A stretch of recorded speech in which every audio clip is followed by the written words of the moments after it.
I looked away immediately, turning back to the door as I slipped off my shoes. "Hey," I said, closing my eyes to centre myself, then shutting the door behind me as my pulse thumped in my ears. "What are you watching?" I asked, dropping my bag on the kitchen counter. There was a pot still on the stove, and the colander was in the drying rack by the sink. Spaghetti. He must have made spaghetti. I moved over to him. He was wearing a pair of grey tracksuit pants and a white polo shirt. "Something shit," he said, pressing pause on the remote control. The room was silent now, apart from the muffled gunfire from whatever Natasha upstairs was watching on TV. "Oh my God," he said, looking up to the noise. "I'm going to take up the trumpet one of these days just to even the score." Then his eyes were back on me. "I missed you tonight," he said, wriggling towards the back of the sofa. From where I stood, I could smell ylang-ylang and the spice of his cologne. He patted the space in front of him, and as I lay down, he wrapped me in his arms, warm and tight, his breath in my hair. He was acting the same way he'd always done, but instead of comforting me, it filled me with nausea. That meant this wasn't new. It meant he'd been living a double life for as long as we'd known each other. Nothing had changed in his world. But I was left wondering how many sex parties he'd already been to, what sort of things he did there, whether Alyssa, his ex, had ever gone to them with him. "What's going on with Tess that you deserted me like that?" he croaked, his nose nuzzling into the space behind my ear.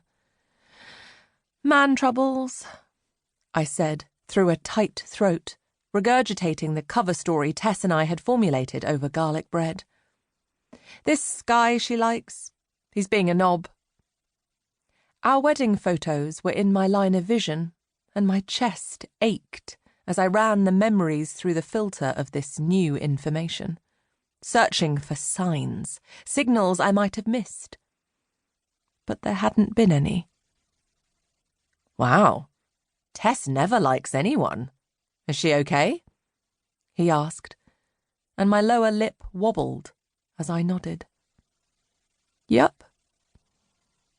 He took a deep breath.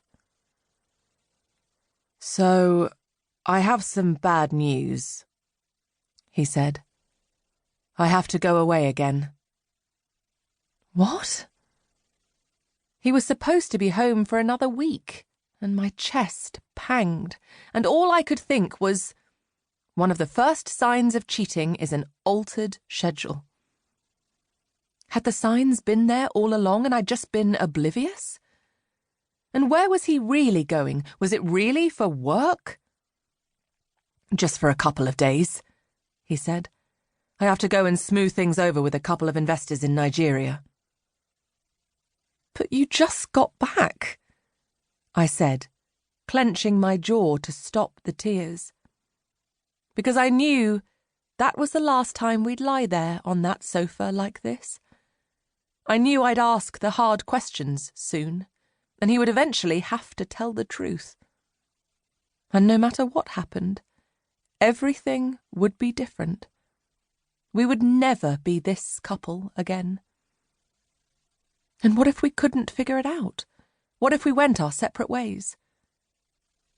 Fuck. That would hurt. It was hurting already. A hot tear rolled down my cheek. "Hey," he said, his voice soft and gentle as he propped himself up to look at me.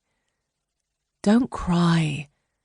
I promise it won't always be like this," he said, wriggling his fingers between mine and staring into my eyes. I nodded, but I couldn't hold his gaze, and my eyes landed on my bahia bracelet, on the knots, on my wishes, and my lower lip trembled more.